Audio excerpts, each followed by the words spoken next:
What's up, everybody? Welcome back to the channel, and welcome to episode 11 of Horror Hounds. Yep, we were gone last week, but we're back here. We're back. So we are back. Yep, we back. But we're taking off next week. Yep. Or, actually, no, the next 2 weeks now. Yep.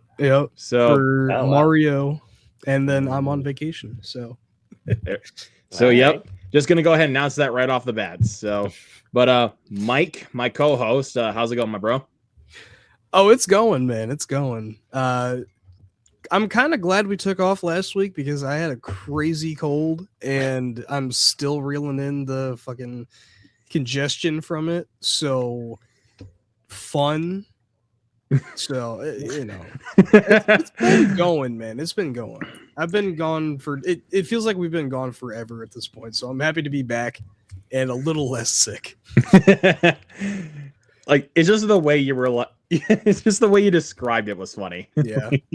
Well, I mean, last week I think we even called it off because I literally couldn't fucking talk. Yeah, that's right. We were supposed to watch the first Ready or Not for Horror Hounds, but we called it off because that's right. Because of that reason. We're supposed to watch that.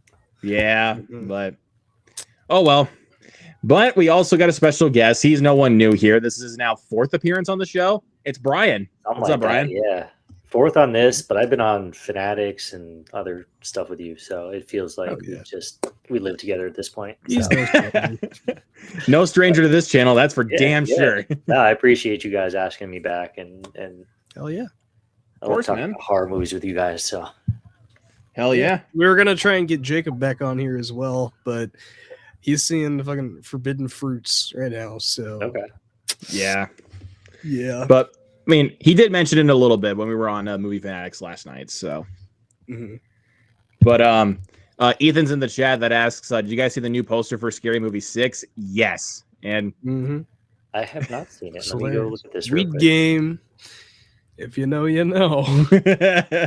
Scary Movie 6 poster. Let's see what we got.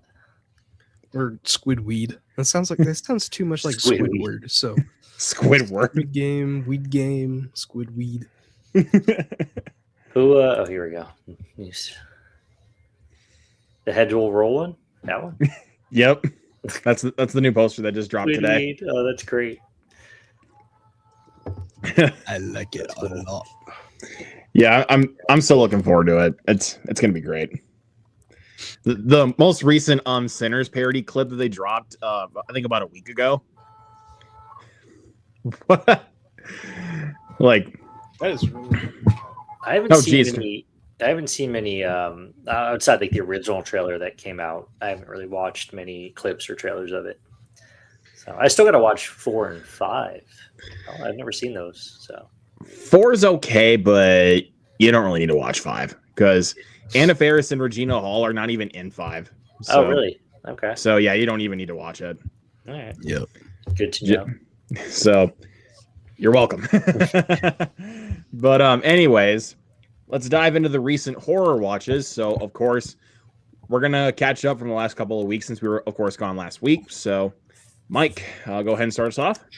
All right, so starting things off with Undertone, really damn good horror movie. I haven't been spooked by a movie in recent memory since probably like Sinister. At least that level of getting spooked. So that was definitely a cool one. I ended up seeing it twice, and we'll talk about it here in a little bit. So yeah, really, really cool movie.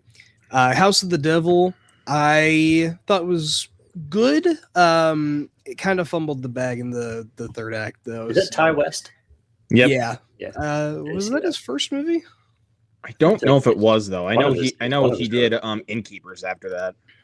Yeah. I think it actually might be his first movie. Either that or Cabin Fever 2, which oh god. Not a great start.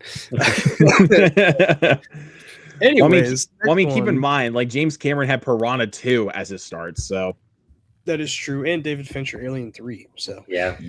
See? I was just talking about David Fincher on the Monday's live stream on Mike's channel. He was the director spotlight that I talked about, and I bench. Nice. There you go. Next up, I checked out Late Phases, which Luke will also be talking about. I thought it was a really damn cool movie. It's a werewolf movie. Basically, a blind old man moves into like a nursing home neighborhood, I guess you can call it, and it's like it's an old people neighborhood, and a werewolf attacks his house and kills his dog, and now he's trying to go after the werewolf, trying to figure out who it is. It's a cool ass movie. That sounds awesome. Really like it. Yeah, It's really good. It's a good time. It's a good time. It's on Is that Prime. where is that streaming? Prime. Yeah. Prime. Okay. Yeah. It's good. It's good. And then I checked out Scenic Route, which we had on the channel, highly recommended. I really liked it. Really, really intense little movie. And then I checked out Lords of Chaos, which that was a bleak ass movie. And then Ready or Not 2, which we'll be talking about later. So, Of course.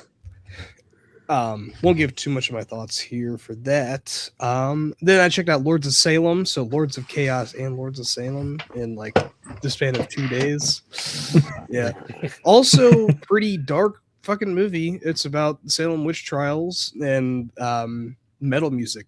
It was neat. It's a weird trilogy with Lords of Dogtown, right? Yeah. Oh. Yeah. There you go. Like One's the significantly less unofficial dark, Lords though. trilogy. Lords of Dogtown, Lords of Chaos, Lords of Salem. Soundtrack by Yeah. Lord. Yep. Oh, I forgot to count this one up when I was rounding them up, but I checked out The Haunting of Bly Manor this past weekend. That was a friggin' tragic ass show. Like that was a rough watch, but I really liked it. Very, very good. It takes a good while to get going, though, I will say. But I did like it. And then just today, I checked out The Wolf of Snow Hollow on Tubi. It really surprised me, honestly. I was expecting kind of like, something like, Late Phases, like the simple werewolf story, but it ended up being like a murder mystery of sorts. And it's just like, it was neat. All right. I liked it. Cool. I'm probably gonna watch that after we hop off stream. So Brian, what do you got? So Brian. Brian. Yes. Brian. I'll start off with Undertone as well. I liked it. I know we're gonna chat about it here in a few. Creepy movie. Mm-hmm. I watched Rawhead Rex for the first time. 1986. It was all right. It was very like campy, very cheesy. The monster just looked really dumb. Like you could tell it was just like a guy, like a costume. And then I watched the first Ready or Not. Loved it. When I did my review for it, I was like, it's basically a cross between You're Next and Surviving the Game. Have you guys ever seen Surviving the Game? I've heard about it. It's the Ice-T movie, right? Ice-T and Rutger Hauer. Highly recommend it. It's not like a horror, it's more of like an action, but it's really good, and it's that same like rich people hunting like a homeless guy essentially in the woods. Yeah. And it's really well done. So it's very like that. Ready or Not just gave me those types of vibes. It's on YouTube for free. I'll check it out. Hey, there we go. And then Ready or Not 2, which we're going to talk about this evening. So that's it. Actually, only four recent horror movies watched. All right, I'll try to buzz through these because I got a lot. Since caveat. So I'll try to buzz through these. I watched this film called Faceless After Dark, which was one of the horror pack movies I got. It stars the girl from Terrifier who played Tara. Okay. It was fine, but it was very much style over substance. Like, because it's like super like flashy. Okay. I'm like, okay. Anything else new? Undertone. We're gonna talk about that here in a little bit. Because we had another Friday the 13th, I rewatched the 2009 Friday the 13th, which honestly at this point I could just tie Part 6 and 2009 as my favorite at this point. Like, I'm just gonna go ahead and tie them. I know it's kind of a cheat, but who fucking cares? I freaking love that movie. 2009 one it's a solid entry. Well, it's not really an entry into the franchise, but it's like a remake-ish. So it's solid. Yeah. Yeah. And I then like it a lot. and then Creep Show. Rewatched Creep Show. Really enjoyed that one. Checked out Body Cam. It's a Shudder movie that's kind of taking place, like kind of filmed like through police car cameras and also police body cam. Oh, that sounds interesting. It was okay. It was okay, but I just kind of feel like it would have worked better as like a 20-minute short film rather than a like hour and 15-minute movie. Okay, hour 15 is still pretty short. I know, but like a 20-minute short film would have gotten the film like to the point. Yeah. At least in my opinion. Starts off really cool and then it kind of falls apart like as the film progresses. I wonder if that'll get a physical release through Vinegar Syndrome because they do like Shudder as a partner label. Yeah. I wonder if they'll release that. We'll see. Yeah. And then or RLJE, whatever. The Is that what it's RLG. called? yeah, RLJE. That's usually the company that puts out a lot of Shudder's movies on physical media. Yeah. Then checked out Leprechaun Returns. Not bad. It's honestly surprisingly on par good. with the first three. It's surprisingly good. Yeah. Yeah, way better than I thought it would be. Way better than Origins. That piece of Oh shit. yeah, you don't fucking say. Fucking hate that movie. Yeah. And then rewatched Black Phone 2. Still genuinely surprised how good it was. I mean, of course I was excited for it, but like for a sequel we didn't need. It's pretty good. Yeah, it was good. Yeah. And then We Bury the Dead. It's a little zombie drama with Daisy Ridley. I want to get that. I liked it. I want to get that. Umbrella just announced like a box set for it. I saw that. Yeah. Yeah. It was cool. Like it had some cool ideas, but there were just some that just don't really come to fruition very well. Okay. So, It kind of had like a little budget restraint though. You could definitely tell. Yeah. It wanted to be bigger, but I still like how how self-contained it is. Yeah, for sure. And then, of course, the first Ready or Not. It's great. Don't know what else to say. So good. And then rewatched Evil Dead 2013. One of my favorites. It's so It's a good. good one. It is my least favorite of the 5 movies, but even when I say that, that's like that doesn't say anything because that is my 'Cause they're favorite all- horror franchise. They're all still really good. So I mean, Yeah. Yeah. And then watched Psycho 2. For a sequel to Psycho, again, better than you think it is. it's one of those franchises that's like it's weird that there's like 4 or 5 of them. Like, And they're you wouldn't actually have- like all semi-decent at least. I haven't seen 3 and 4 yet, but I want to get around to them at some point. Yeah. And then Ready or Not 2. We'll talk about that here later. Late Phases, again, thank you to Mike for recommending it to me. Yeah. Such a cool and simple werewolf movie, but just a lot more character driven than I thought it would be. But Yeah. it's really damn good. One of my friends asked for like an elevator pitch for it because I was trying to recommend it to him. I was just like, think of like Bubba Hotep meets Silver Bullet, and he's like, sold. If you told me that before I watched it, I would have been like, okay, I'm watching it now. Yeah. I wanted you to go in as like as blind as possible because that's how I went in. But like Okay. he was asking for like, okay, I need to know what this is like. What kind of werewolf movie is this? I was like, Tom okay, it's Noonan. like, I'm watching it. yeah. There you go. Yeah. R.I.P. Tom Noonan. Yeah. Rest in the peace. goat. And then I got a couple more. Thirst. I'm also on a bit of a Park Chan Wook kick. Such a unique take on a vampire story. It's really good. Yeah, I gotta check that one Yeah. out. Yep. And that's the last one. So there we go. Noise. So now we're going to talk a little bit about Undertone, but we're going to keep this completely spoiler free because we want anyone watching this stream that has not seen this movie, go and watch it, but go in as blind as possible, which is basically how I did. I did not watch one trailer. All I knew was the simple premise of it.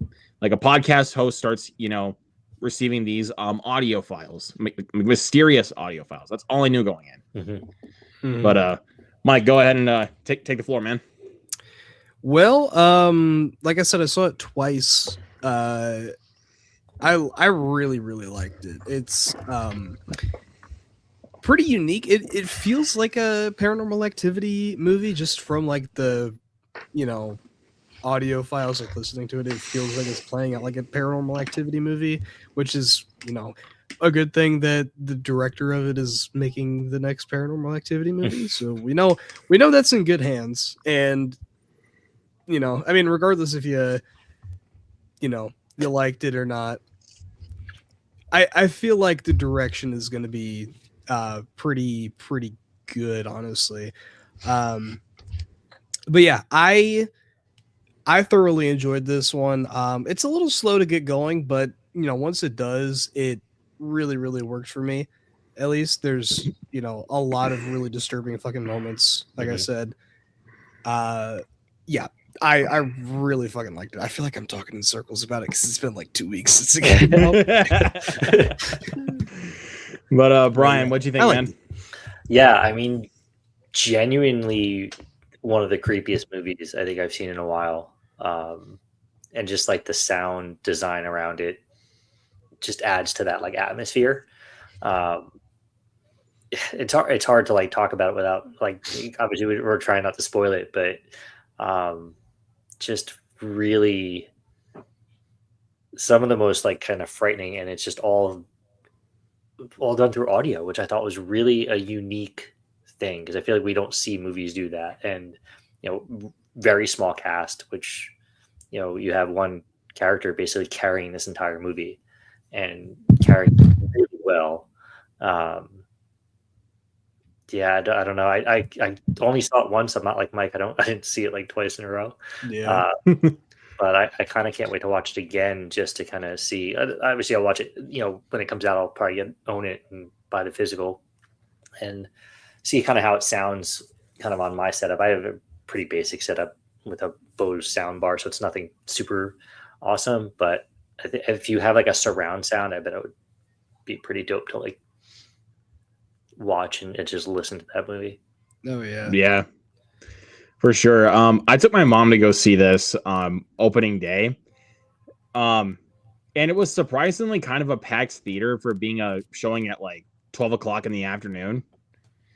Like it was like about like say 20 other people there, which again was kind of shocking because again it was like early in the afternoon.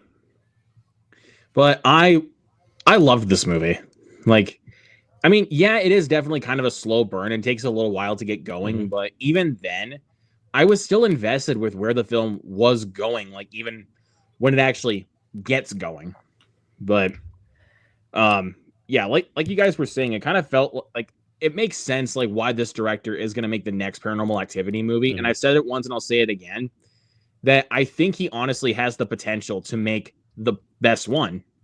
Like with how this film, like with the atmosphere, the audio, and how it's like, all comes through on screen is genuinely frightening. Like when it ended, like with the last like piece of audio that you hear in the background, I literally had like the wide-eyed look on my face, and I turned to my mom like this. Like I did the slow head turn because I was like, "What the hell just happened?" But I do like that it doesn't really rely on like jump scares, and that's not like a spoiler. Like it's more just like anticipation. Does that make sense? Yeah, where it's like you think a jump scare is gonna happen, but it right. And that kind of builds the tension in the movie, and I don't know. Like, I just thought it was really well done.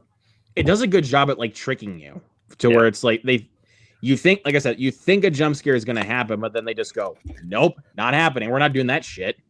Yeah, like another movie that kind of did stuff like that and that was more done with the way it was shot with like the widescreen and like the open backgrounds was Longlegs. Oh yeah, like when Mike and Monroe is sitting there, I think she was reading a note or writing a letter or something, and it was just this widescreen, and you're just waiting for something to happen in the background, and nothing happens. And it's just like the tension and the creepiness of it. Yeah, that was another one I took my mom to go see, believe it or not. I guess your mom likes horror. Not as much as I do. I will say that. But like she told me Undertone was creepy, but she said Longlegs was disturbing. My 75-year-old mother would not appreciate that. I took my mom to Long Legs as well, and she fucking hated it. I gave her another elevator pitch that sold her though. So it's like I told her it's basically it's 7, just a little bit more intense. And she's like, all right, let's go see it. And she tried falling asleep because of how fucking scared she was. That's the first time I ever heard anybody kind of similar to 7. Mostly Silence of the Lambs. It gets a lot of like. Yeah, it's more. I kind of lean more towards like Silence of the Lambs than 7. Just in vibe, like an overall vibe. Yeah. Yeah, for an overall. This is vibe. like before I even saw it though, so it's like right. I was thinking more like 7, but like that I don't know. So you hadn't seen 7 before you saw Long Legs? No, I had seen 7. Oh, yeah, okay. And my mom was actually the person who showed me 7, which surprised me that she fucking like could not stand Long Legs because like 7 is pretty intense too, man. 7's great. Right. I saw 7 in theaters when it came out in 95. And I saw it again last year in theaters for the anniversary showing. Yeah, I went, dude. If my theater got the re-release of 7, I'd be like, all right, where's my ticket? I'm going. Yep. I had to see it. I hope one of my good. theaters gets the Fight Club re-release. Oh fuck yeah, dude! I'm still waiting for that Steelbook to go up for pre-order on Amazon. I was just talking to Dave on Instagram because he was telling me about it. It's supposed to come out in May, but they haven't even the pre-order hasn't come up. It's not coming out. I think they might probably do that sometime, maybe next week or in the next 2 weeks. I don't know. Maybe. You never know what they could be doing because like they already got like pre-orders up for something like Speed Racer. So yeah, but it is what it is. But I got to say what's up to Cyber Warrior in the chat. What's going on, man? What's up, Cyber Warrior? But now it's time to get into the real main topic of the night. But first, we're going to talk our spoiler-free thoughts before we really dive into spoilers. So once again, we're just going to go around the table, say our thoughts. Oh, wait. But really quick, I forgot to do this for Undertone. Like, what's like everyone's like overall score for Undertone? Like out of 5, letter grade. Like what would you say, Mike? I would say a 4.25. I'm leaning between a 4.5 and a 4. I think right now I have it at a 4 on Letterboxd, but it's a really high 4. All right. Yeah, I have it at a 4 as well. And what did I put it? Because I sent you guys my like top 12 so far of the year. And it's ranked 8th, and out of the 12 I've seen in theaters, and it's at 4 stars. So I mean, I'd say as far as like the horror ranking that I do, like it's in second place, only behind the Bone Temple. If I'm just going by horror, I got Bone Temple. I don't know if Send Help's really horror. I got Bone Temple, Ready or Not, Primate, then Undertone. So it's like 4th. Yeah. But like overall ranking for the year, it's my 4th place at the moment right now. Nice. I think for me it is. Let me just double check. It's currently at number 6 for me. Okay. Yeah, like so behind Bone Temple, Hail Mary, Good Luck, Have Fun, Nirvana, and Send Help. Yeah, I think it's only behind Bone Temple, Project Hail Mary, and Good Luck, Have Fun, Don't Die. Nice. So, but it's really good though. Like I'm kind of leaning towards like a 4.75. Like it's like really close, like teeter tottering of a 4.5 to a 5. Like strong. Yeah, it's a good movie. Yeah. Maybe a second watch will probably like fully solidify my thoughts. Yeah. Like it's one of those cases where it's like you're not going to catch everything on first viewing, but like when you watch it again, there's more that you can unpack. Yeah, exactly. But now let's get into Ready or Not too. So once again, we're just going to go around the table, say our thoughts before we get into spoilers, like I said before. So Mike, the floor is yours. All right. So this one, I was kind of like Black Phone 2. I was going in cautiously optimistic because I really enjoy the first one. It's the same team. It's the same cast. Going into it, adding in like Elijah Wood, who actually a lot of like horror alumni, Elijah Wood, a couple of actors from The Faculty, I think. Is it Sean Hennessy? Sean Hennessy and Elijah Wood were both in The Faculty. Yeah. Well, of course, you also got Sarah Michelle Gellar. right? Who was in? Yeah, that's right. You know, Yeah. I Know What You Did Last Summer and Scream. David 2. Cronenberg as well. Yep, David Cronenberg. Yeah, it's like it's a stacked cast. And it's just like if you got this many people signed up for this one, it better be good. I mean, obviously Catherine Newton being added in as well. Like it's bound to be pretty decent. And I really like the trailers. I really enjoyed the movie. It's nothing, as good as the first one. I feel like the third act maybe it goes in some directions that are a little anticlimactic, but the ending itself was really cool. What they did with it's like this cult that they kind of expand on, where they have a ritual for like initiating people into the cult. I thought that was a really cool expansion, and I thought it was a cool ass movie. Really good action, really great gore, really funny moments as well. So I had a good ass time. Yeah. Brian, what'd you think? Yeah, no, so I had just seen the first one last week, like Wednesday or Thursday. I watched it, and then my wife and I watched it, and then we went and saw part 2 right after. I thought it was as good as the first, and I really enjoyed the first one, like I mentioned before. I think the cast is great. Samara Weaving is fantastic. Adding in Catherine Newton was brilliant. I mean, she's just becoming this new Scream queen. She was fantastic in Abigail. Like Mike mentioned, you got Sarah Michelle Gellar, Sean Hattie, Elijah Wood, all like prior horror alumni. You got Kevin Durand in there for a bit, and really, really solid cast overall. And yeah, I thought it was really. I do feel like it was on par with the first one. Great action, great kills, great gore. Love a lot of blood is always fun. But yeah, I thought it was really good. I enjoyed it. Like I said, it's I think I have it 4th or 5th right now in my ranking of the year, like of the tops of the year so far. So I'll just say right now it's currently 8th place right now. But that I think that's just going to show like that we've gotten some pretty damn good movies so far this year. So yeah, it's been a strong year, and it's only going to keep getting better. But I feel like March is like where we're really starting to pick up quality in regards to movies, because February was just such a dud for a month. Like when I felt like every single week of February there was always one stinker after another. Like you had like The Strangers Chapter 3, Wuthering, and then you had Wuthering Heights, which I know that's kind of a hot take, but I don't care. I don't like that movie. And then I don't know if that's a hot take. I feel like it's hit or miss with that one. I still haven't seen it, so I don't have an opinion on it. But I feel like people either love it or hate it. So yeah, it's a very much love or hate kind of movie, but it's just not really on my wavelength. And then Scream 7, which I was not a fan of at all. But yeah, I think we talked about Scream 7 on one of the streams.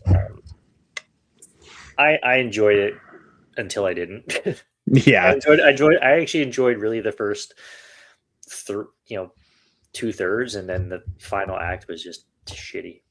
It was so bad that it made me forget how good like the first 2/3 of it were. Yeah, like it's one of those cases. But but as far as this one goes, I really enjoyed this one. Like I wasn't sure how you were really going to do a sequel to Ready or Not. Like literally a movie where it's like hide and seek, but just taken to a whole new level. And then they try to do like expansion with this one in regards to like what Mike said, the devil cult and all that kind of stuff, which is cool. But I felt like it kind of got convoluted and jumbled in the third act, which we'll talk about here in a little bit. Yeah, I mean, I thought they kind of handled it well to expand on that a little bit. I just would say like how they executed it in the third act was where it kind of fell apart for me. Yeah, but the act, but like you guys said, like the action was great. Samara Weaving and Catherine Newton play off each other wonderfully. Like their chemistry as sisters was fantastic. Yeah. And you thought the first one was gory, they amp it up. Like they amp up the gore. They really do. Yeah. Like a lot more exploding guts. Yep. Which again, we're gonna talk about here in a little bit, but I think it's almost as funny as the first one. Like because the first one also had a great balance of like dark humor, but this one this is another one where they kind of amp up the humor as well as the gore. But it was genuinely funny. Like Yeah, I think we talking about the first one a little bit. What's the actor's name? Is it Adam Brody? Yep, Adam Brody. Yeah, I mean, he was hilarious. Like he kind of added that funny factor to the first one. Obviously, Samara Weaving is delivers a lot of funny stuff, but I feel like he was kind of like the core of the humor of the first one. And then in this one, just the way that, like you said, Catherine Newton and Samara Weaving feed off each other is just hilarious. Yeah, but we got Mr. Michael Ennedy in the building. By the way, what's up, man? Going There's a movie Michael? that's similar to Ready or Not that I personally think is better. It's called Would You Rather. It's got Jeffrey Combs, Ricky from Trailer Park Boys, and Mr. McAllister. Holy shit! Okay. I have seen that one. I didn't really care for it, honestly. Yeah, I haven't seen that one. I watched it a couple of years ago, though, so I don't remember a whole lot about it. It is interesting. Like, so I don't think I've ever heard of Would You Rather, but I mentioned before. So you have Surviving the Game, which is again not a horror movie, but it's the same thing: people being hunted. You have You're Next, and then there's The Hunt, which came out a few years ago. I don't know if you guys have seen that one. Yeah, I've seen that one. Yeah, I really like that one. That was really good too. So it's kind of like its own little subgenre of like people hunting people. And then we got this weekend a movie that's what I would like to consider the spiritual sequel to Ready or Not 2 called They Will Kill You. They Will Kill You, yeah. I'm so excited for that. Like it looks people good, have been saying it's good. So it looks great, but again, it's the same type of like subgenre. People are saying it feels like a Sam Raimi movie. I'm like, hell yeah! I'm so like I've heard it's like the Ready or Not concept mixed with like Kill Bill martial arts action, and I'm like, sold. Yeah, like Evil I can Dead see that. gore. Yeah. Yep, Evil Dead 2 gore, like more precisely. But yeah, like when I heard people say that, I'm like, okay, I'm definitely going to see this. Yeah, that's Zazie Beetz, right? Or Bates, whatever her last name. Zazie Beetz, yep. Yeah, and Patricia Arquette, I think. And I think also Tom Felton, he's also in that one too. Oh, is he? Yeah, Okay. Draco Malfoy from Harry Potter. Yeah. All right. Yeah. Dude, Zazie Beetz is having a crazy year already. Good Luck, Have Fun, Don't Die, and now They Will Kill You. Like, damn. Yeah. I mean, I don't think anybody's going to top Zendaya this year with everything she's got coming out. Odyssey, Doom Part 3, the drama, like Spider-Man, shit, dude. Spider-Man, yeah. I think she's really going to stay busy this year. That's for damn sure. Yeah. Oh yeah. But yeah, I think that might wrap it up for our spoiler-free thoughts on Ready or Not 2. So now let's do it. Let's talk spoilers about Ready or Not 2. If you guys have not seen this movie, please mute the stream, put it up on your watch later, or and just go watch this movie. Like, it's still in theaters. Go see it. Fuck out! I'm just gonna say that. Get out of here. Get the fuck out of here. Get the fuck out of here. But yeah, go watch this movie in theaters and then watch the replay. But here we go. Spoiler warning. You've been warned. So this movie picks up exactly where the first one left off, where basically all of Grace's in-laws are dead, and the Literally house is on picks fire. up with the shot of her walking. Yeah, out. walking out of the house. Yeah, Like walking out of the house, lighting a cigarette, and then she's like, and then I think it's the firefighter or someone or one of the paramedics is like, Jesus Christ, what happened to you? And she's like, in-laws. Yeah. Yeah. And then she passes out. They bring her to the hospital, and that's when the detective is there that is trying to question her about everything that happened, like with her in-laws, and then entering Catherine Newton. She finally comes into the picture. Yeah. She like they have a quick argument like about being separated for so many years, which I wasn't expecting. It seemed like from the trailers, it was like they had a pretty close-knit relationship. Well, and also like with behind the scenes, like it really seemed like they had good chemistry, like in real life. So, yeah, and I mean, going back to the spoiler, because they almost like, obviously the part in the trailer where it says kill the sister, and like she like the way she reacted, so it would make you think that she wasn't so long lost. But in the first movie, she's basically said she didn't have any family.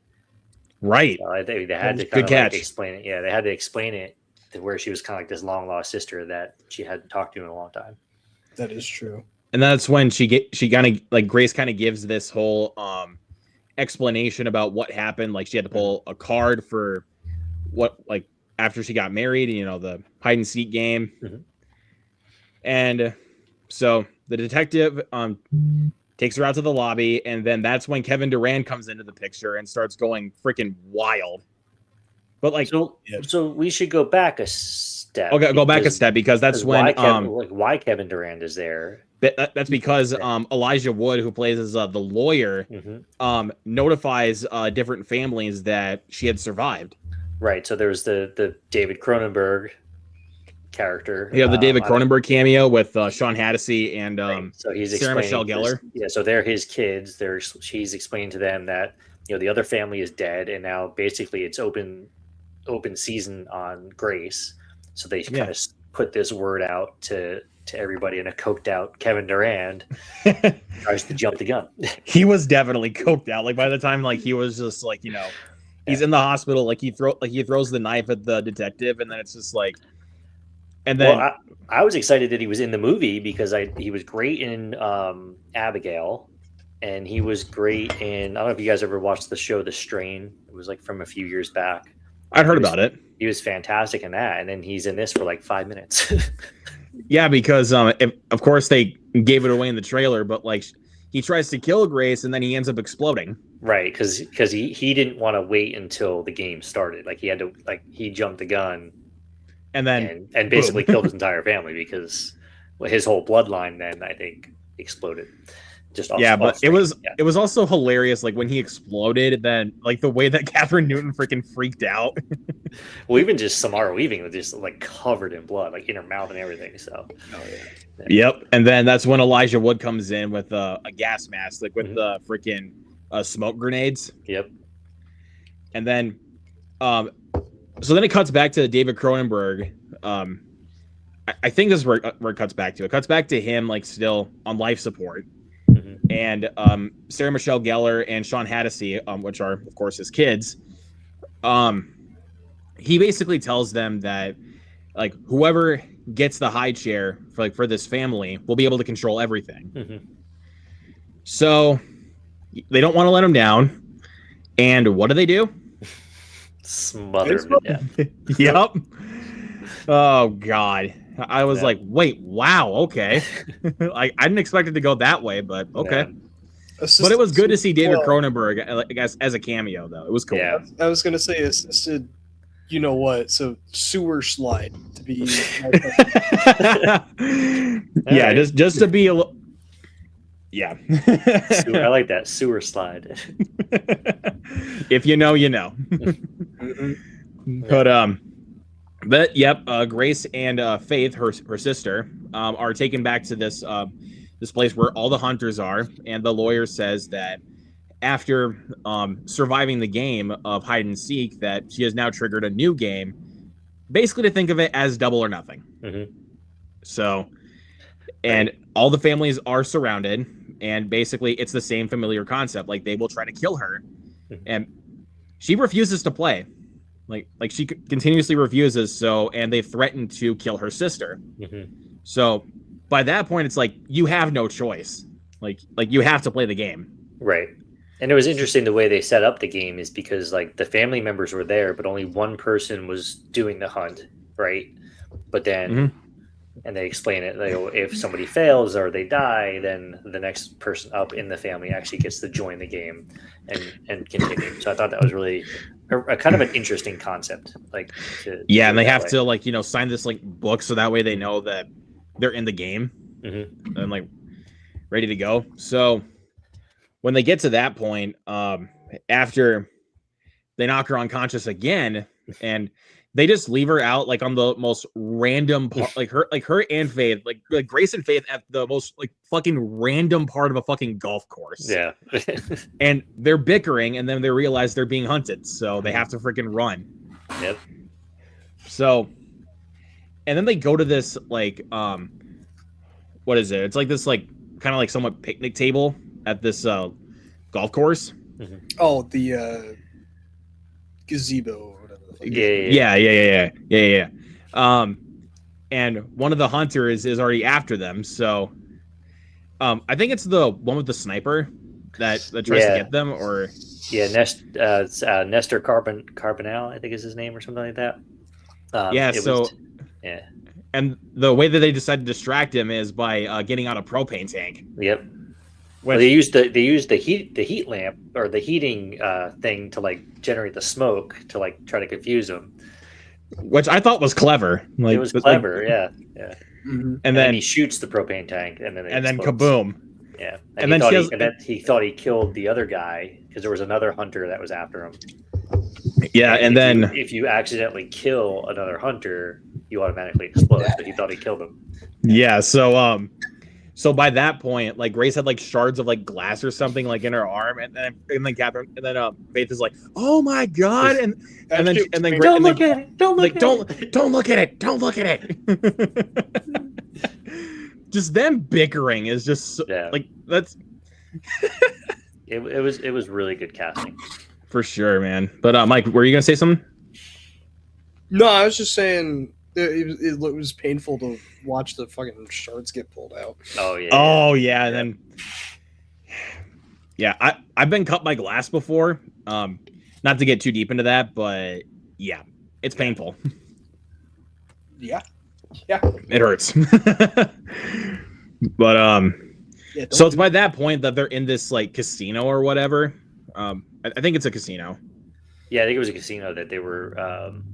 They ended up in once she's pulling the shards of glass out of her arm.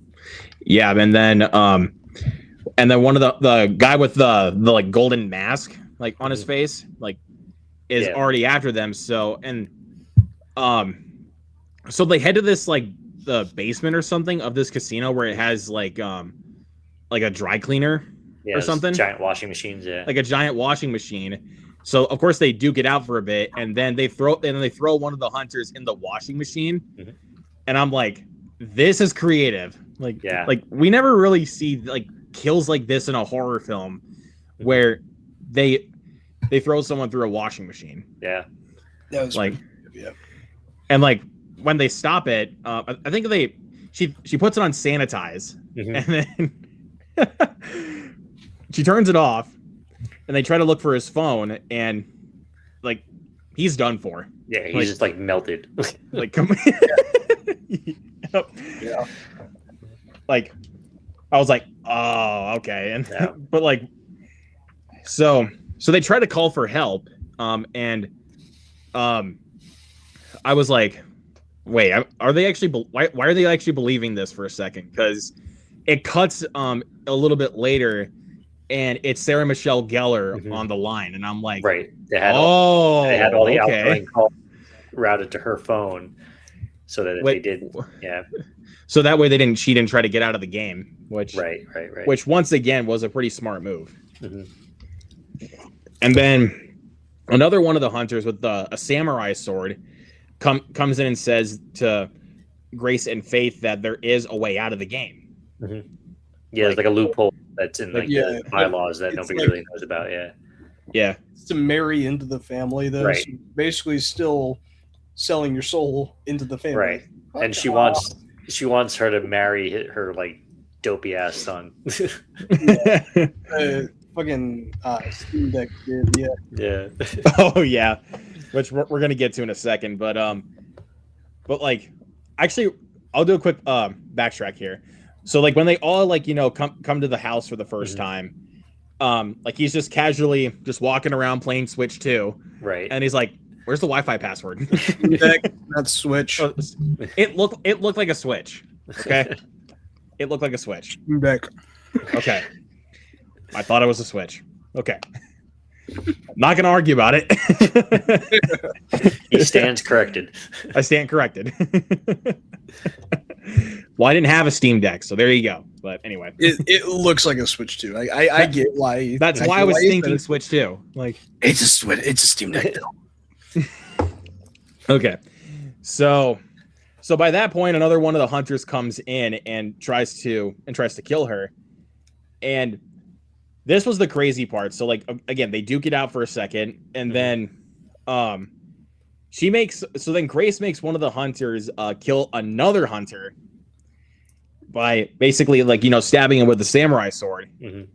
She lets go, and then after that, 3, 2, 1, kaboom! Kaboom! Explodes. And then the Steam Deck kid, it's like boom.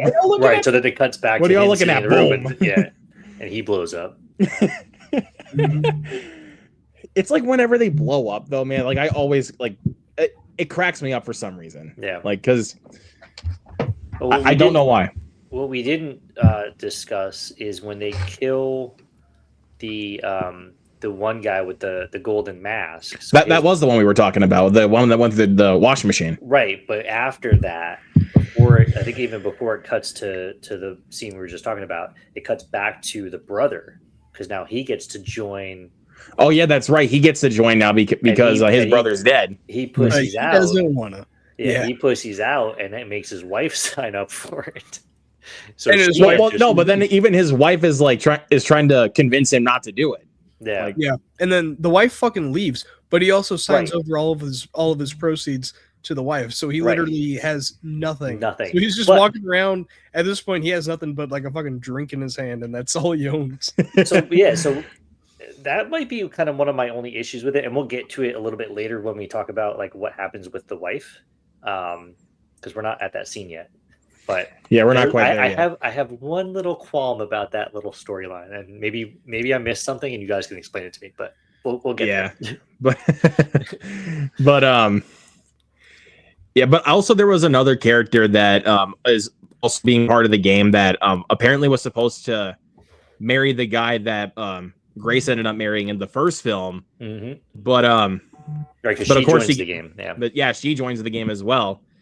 But I know we're kind of jumping forward a little bit, but their fight scene was hilarious. Oh, it's like, great because they pepper spray each other, and so it kind of just becomes like one of those games where it's like you're think of it as a game like you're blindfolded and you're trying to like find like an object, right? Like. And they're just swinging it in the air. But just doing it to Total Eclipse of the Heart was fantastic. Just the song choice there was beautiful. Okay, jumping ahead. But no, man, it's good. Yeah. It's good. But so when she's actually able to get her sight back, she freaking grabs a keyboard that's on the stage and then whacks her in the face with it. Yep. That was the biggest hell yeah moment besides round 2, but we'll talk about that later. Yeah, we'll get to that because. I think it was because I think it's actually around that point when she finds out that they're holding her sister captive, like at that point.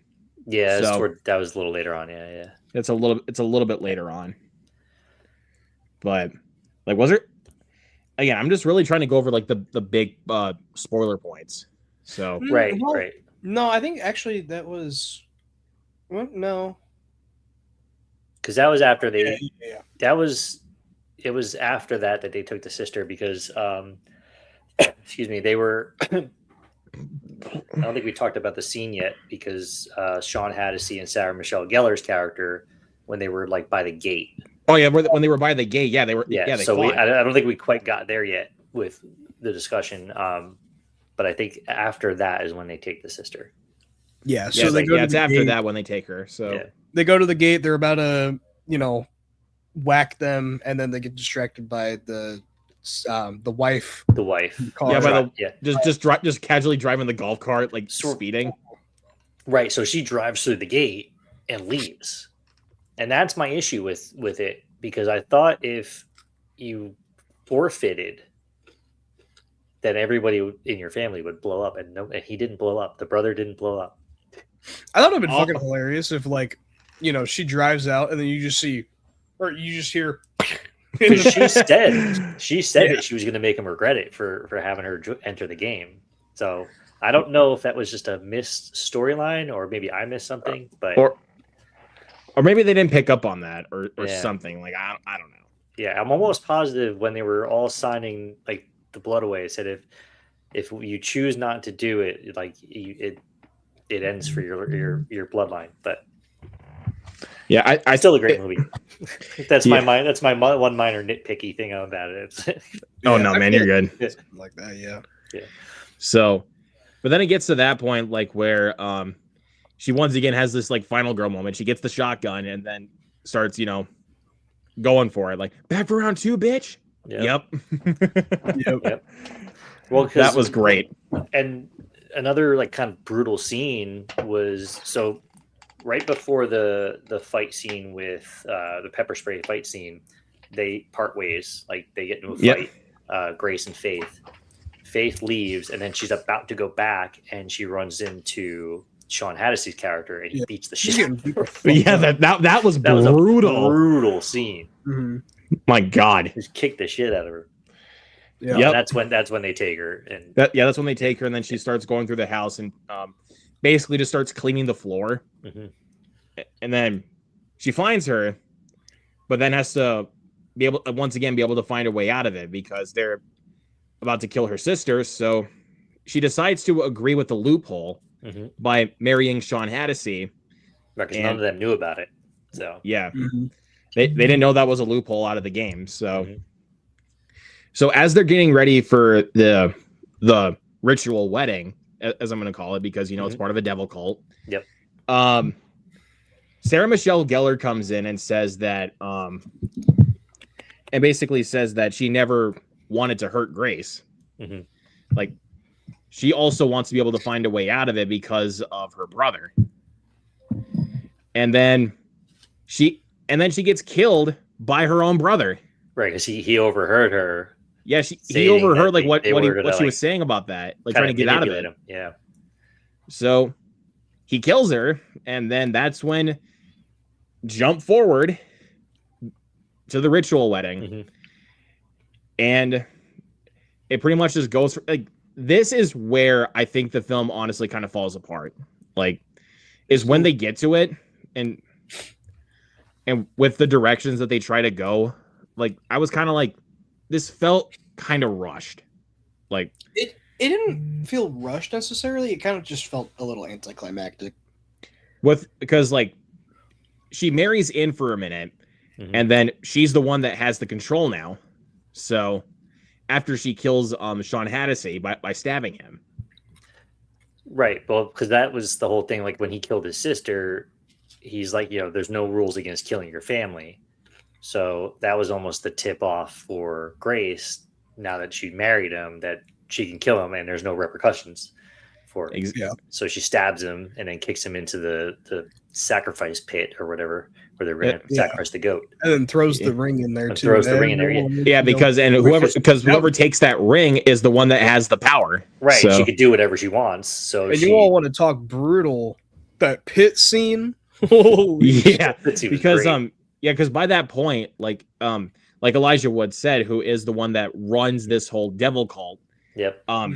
He tells her that like now that she has the ring on, she can basically like have any order of business at that point. Yeah, she can do whatever she wants. So she wanted out. So she's like, I announce myself out. So tosses the ring in, and then everybody takes off the ring, throws it in. Yep, and then everyone wants it. Yep. And then like everyone is just freaking brawling for it. Like they're stabbing each other. It's great. Like it's just hilarious with where they decide to freaking go. Like right, and I don't think we didn't mention obviously the one part of the plot is similar to the first movie is that they needed to do this all before dawn, right? So like as they're fighting in the pit, we hit dawn, and then everyone fucking and then everyone goes erupts boom, boom, boom, giant boom. explosion, yeah. And but once he gets to that like final explosion, I'm like, okay. Like I expected that happening, and more blood, then like more blood. They get soaked in blood again, and she doesn't even freak out at that point. Yeah, she's just used to it at that point. Catherine Newton's like, no, don't get closer to us. And just fucking explodes. She's like, well, she delivers one of the best lines in the movie earlier on. Catherine Newton, when she's like, I'm not used to people combusting on me. Yeah, they knew what they were fucking doing with that. They knew what they were doing with that. It was great. Like, oh wait, there was one thing we forgot to mention about her character. She said she's like some kind of like social media person, right? And she has like a rich boyfriend, right. And I'm like, okay, that's already bullshit. Yeah, she admitted to lying about it. Yeah, yeah, and she admitted to lying about that later on. But like, even when she first said it, I was like, okay, I know that's bullshit. Yeah, like, yeah. So, But Michael has a question for us in the chat. Do you guys think there's an opportunity for this to become a franchise, or do you think Radio Silence should move on with something else? I think they got to move on. Mm-hmm. It should. Yeah. I really don't think they need to. Yeah. I really don't see this like expanding that more than 2 movies, because I think with how they ended this film with oh wait, I forgot to also mention one of my favorite running jokes throughout the film from Grace is, "Can I have a cigarette?" Yeah. Like, and then everyone just keeps declining, and I'm like, just give her a damn cigarette. She gets it. She gets it at the end of the movie, at least. But every time like she asks that question, I'm like, just give her a cigarette, please. But yeah, I would definitely like to see Radio Silence do something original like Abigail, and just do something a little bit more different now, because I think, because like I said, with how they ended this movie, I think it's a perfect ending. I think it wrapped it up pretty well. Even like some things felt a little forced in this one, so I'm just imagining if they're trying to do a third one, it's like that's not going to do. Yeah, I mean, how far are you going to stretch it? And I mean, they obviously they left it open with Grace and Faith surviving, but also Elijah Wood surviving, because he was the only one that didn't explode. Well, he was the one that didn't jump into the pit, because he knows that if that happens, he's pretty much done for. Right. Well, he's also not technically even part of the cult. Yeah, he's just the lawyer. He's just the lawyer of the cult. So, but at the same time, he's technically the one that leads it. So, yeah, technically, I mean, I guess they could come up with something for a third, but I think they could leave it at 2, and I think everybody would be fine with it. Yeah, I think 2 movies, it's like, yeah, that's good. Just call it a day there. Yeah, it's all good there. But also the goat survived, so that's important. Thank God the goat survived. I didn't want them to do another sacrifice on that, and I'm like, oh my God, don't do that. They made it before that too. It's just like, I don't want to do anything with cutting goats' heads off and drinking blood. Yeah, I don't want any more of that shit. Yep. And then Michael says Elijah Wood had more to do in this one than the monkey. Yes, he did. Which is good. Because in the monkey, he just had such a nothing role. He was only in it for 5 minutes. I forgot he was in the monkey. Yeah, he was probably less than 5 minutes. Yeah. It's like after they introduce Theo James, the stepson, or not the stepson, his son, I need to watch his son, but Elijah Wood's character, supposedly in the film, was going to adopt his son. Right. Yeah. So, but yeah, I think that actually pretty much covers the basis of Ready or Not too. Yeah, and I think like we said earlier, I think between Samara Weaving and Catherine Newton, I mean, I think they've got pretty good horror careers. They already have pretty good horror careers, but I feel like they can't really do any wrong if anybody casts them moving forward in the genre, because they are really good. For sure. I mean, I haven't seen one as far as a horror film goes with either one of them that I haven't liked yet. So yeah. Did you watch The Babysitter and the sequel to that, Killer Queen? I haven't seen those yet. Yeah, I like them. I watched those just a few weeks ago. They're Netflix, or I forget where I watched them, but they're Netflix movies. But they were pretty good. And Samara Weaving's really good in both of them. So I'm in the camp that didn't really care for the second one, but the second one's not as good as the first one. Yeah, but I still enjoyed it. Yeah, but there was one Samara Weaving movie that came out last year that I thought was pretty good, but not super memorable. It was called Borderline, where that was the one that was directed by her husband, where she's this aging pop star, and Ray Nicholson is a guy that is obsessed with her. So he kidnaps her and tries to trick her into thinking that they're married. Oh, interesting. I hadn't heard of that one. It's very much a dark comedy. It's not super memorable, but it's fun enough for what it is. All right. I mean, you gotta love Samara Weaving. So I think she's fantastic. Yeah, I mean, Ray Nicholson's really good too, though. Mm-hmm. So yeah, he's done some good stuff. I think the first film I really recognized him was actually Smile 2. Yeah, he was the one that was one of the smiling demons. Yeah, I haven't seen the second one, but I knew he was in it. Yeah. But very brief appearance, but like he got more to do in something like Borderline and also Novocaine. Yeah, he was good in Novocaine. Very over the top, but he was good though. Novocaine was one of my favorite movies from last year. I really liked that movie. Yeah, that was a really fun one. Man, now that we're talking about Smile 2, I got the itch to rewatch that now. I need to check that one out. Yeah. I actually don't think I've watched that one since theaters. Yeah. Hold on, I need to double check. I got to go on my Letterboxd here for just a second. I wish I saw that a second time because that is such a damn good movie. I love that movie. What's up, Nikki? Hey, Nikki, what's going on? Chat. Thank you so much for being here. But let me take a look. Smile 2. Yeah, I have not watched it since theaters. Wow. Dang. I need to.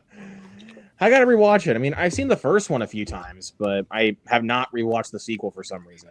Which I've only seen the first one once, but I liked it. I think what's her name? Josie Bacon. What's her name? Sosie Bacon. Sosie Bacon. Yeah. Close. Naomi Watts is fucking incredible too. Watts. Naomi Scott. Naomi Scott. Yeah.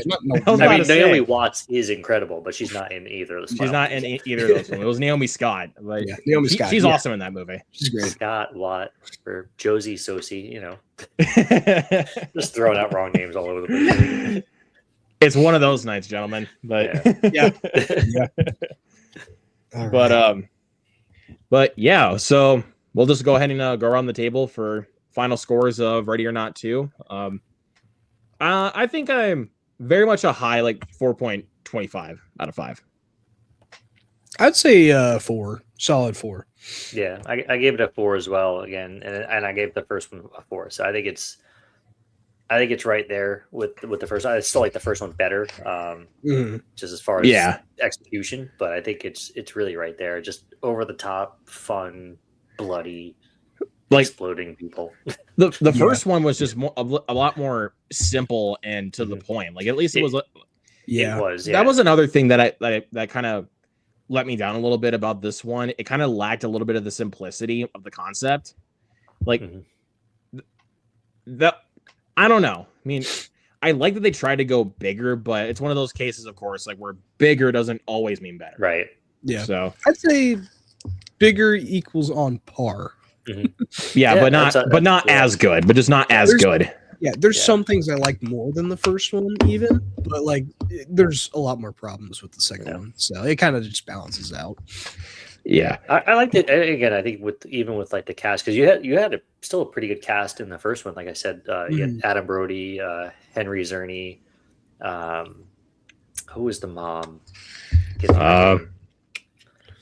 Andy McDowell. Andy McDowell. Oh yeah, Andy McDowell. You had a really good cast there, and then of course bringing in Haddisy, Sarah Michelle Gellar, Elijah Wood, and Nestor Carbonell, and Kevin Durant for the brief role, Catherine Newton. So I mean, even cast wise, I feel like they stacked kind of both of them pretty well.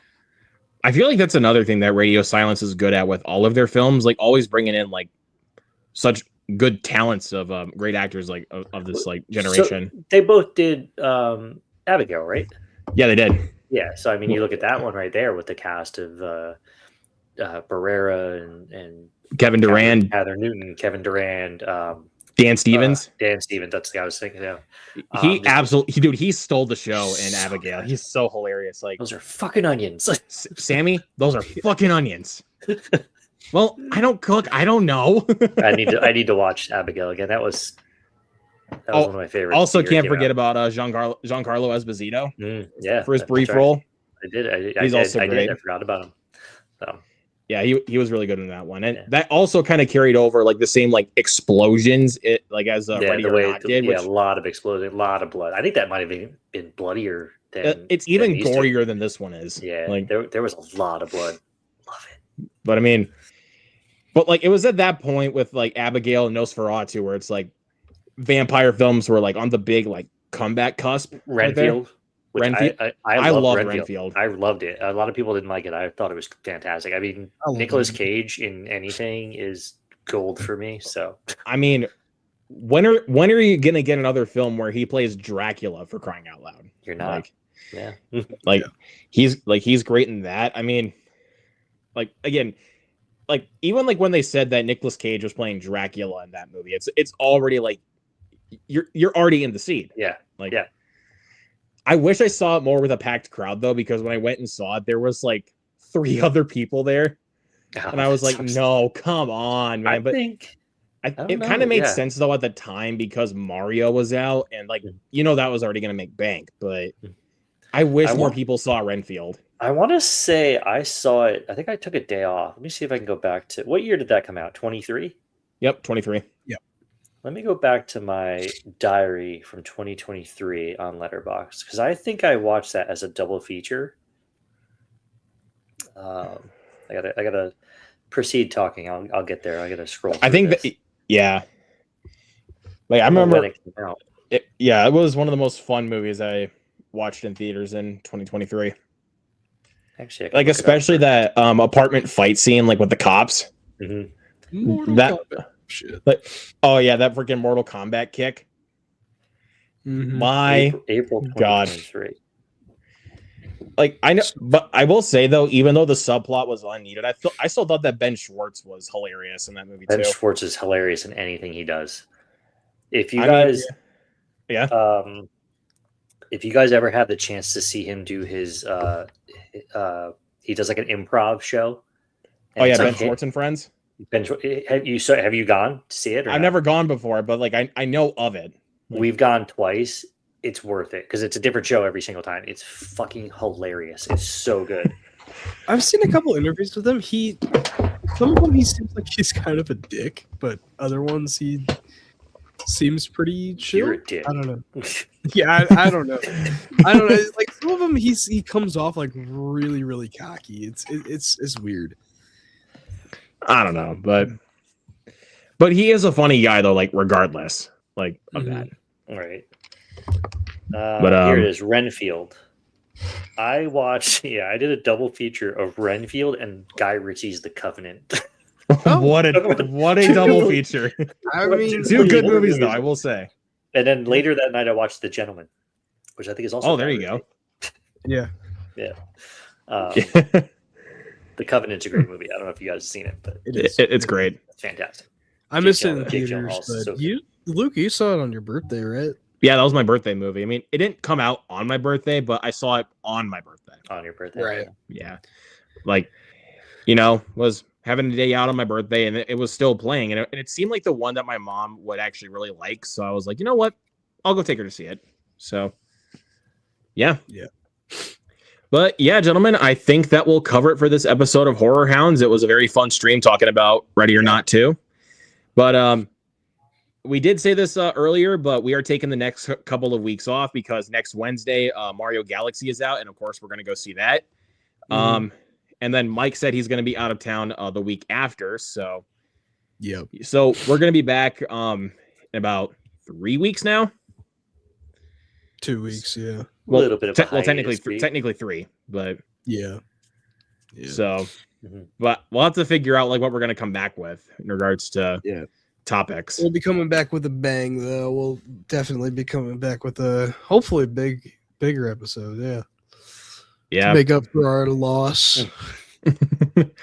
Maybe try to get a few more guests on to talk about like maybe some of our favorite some subgenres of horror, some of our favorites of that. Yeah.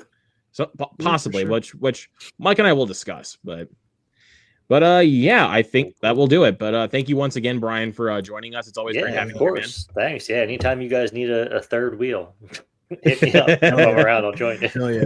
Hell yeah. But I appreciate it. But yeah, and I always forget to say this, but if you also are subscribed to both of Mike's channels, for his main channel, Mike's Film Fix, and also Mike at Midnight, his horror channel.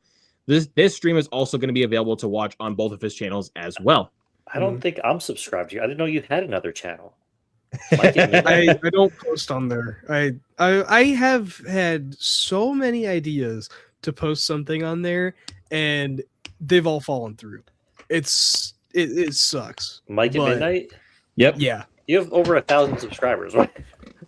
No, that's not me. No. Well, I just subscribed to him. No, that's definitely not you. Here, I'll have to No, See if I can find it. I'm gonna unsubscribe to this guy because I don't know who that is. Really quick, while we're still on, I'll see if I can find it for you. Yeah, send it over. Okay, hold up one I don't know who that second. imposter was, but it wasn't you. Imposter. All right, copy. All right, hold on, Brian. See if I can find it. My tag is Midnight Mike 666. I forgot about that. Well, that might make it easier to find. Yeah. All right, I got it, Brian. Oh, you just done it. All right. Just sent it, man. Man, that is one dopey ass picture.